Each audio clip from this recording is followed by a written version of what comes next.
మన రక్షకుడైన యేసుక్రీస్తు నామములో అందరికీ వందనాలండి. ఈరోజు దేవుని మాటలు తిమోతికి వ్రాసిన మొదటి పత్రిక 6వ అధ్యాయం 6వ వచనం. సంతుష్టి సహితమైన దైవభక్తి గొప్ప లాభ సాధనమై ఉన్నది. ప్రియమైన దేవుని బిడ్డలారా, మనం ఈ లోకంలోనికి ఏమీ తీసుకురాలేదు, వెళ్ళేటప్పుడు ఏమీ తీసుకెళ్ళాం.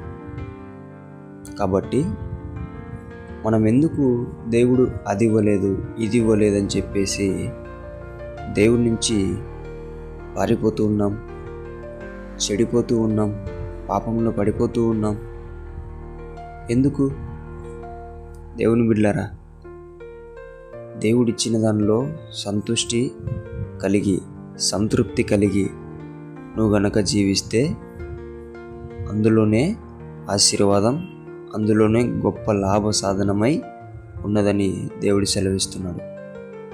దేవుని బిడ్డలారా, తినడానికి నీకు ఆహారం దొరుకుతుంది, కానీ ఎన్నో కడుపులు ఆకలితోనే చనిపోయే రోజులు మనం చూస్తూ ఉంటున్నాం.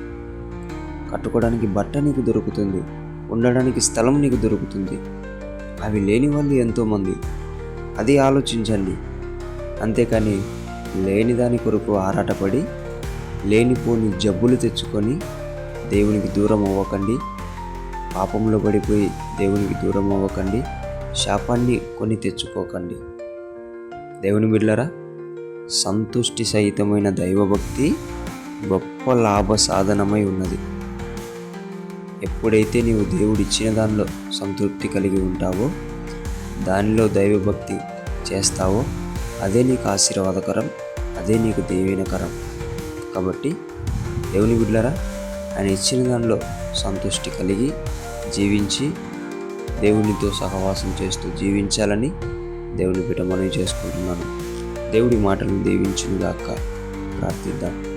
యేసయ్యా, మీకు వందనములు, స్తుతులు, స్తోత్రాలు ప్రభువా. అవును ప్రభువా, నీవు ఇచ్చిన దాన్ని బట్టి నేను మర్చిపోయి లోకంలో ఉన్న వాటి కొరకు ఆరాటపడుతూ మనసంతా హృదయమంతా వేదనతో బాధపడుతూ ఎల్లప్పుడూ గడుపుతున్నానయ్యా. అలాంటి బిడ్డగా నేను ఉండడానికి వీల్లేదు ప్రభువా. నీవు అంటున్నావు ప్రభువా, సంతుష్టి కలిగిన దైవభక్తి గొప్ప లాభ సాధనమై ఉంటుంది. దేవా, నన్ను కూడా ప్రభువా అలాంటి భక్తి చేసే బిడ్డగా, ఉన్న దాంట్లో సంతృప్తి కలిగి జీవించే బిడ్డగా నా మనసును, నా హృదయమును మార్చమని యేసు నామములో ప్రార్థిస్తున్నాం తండ్రి. ఆమేన్.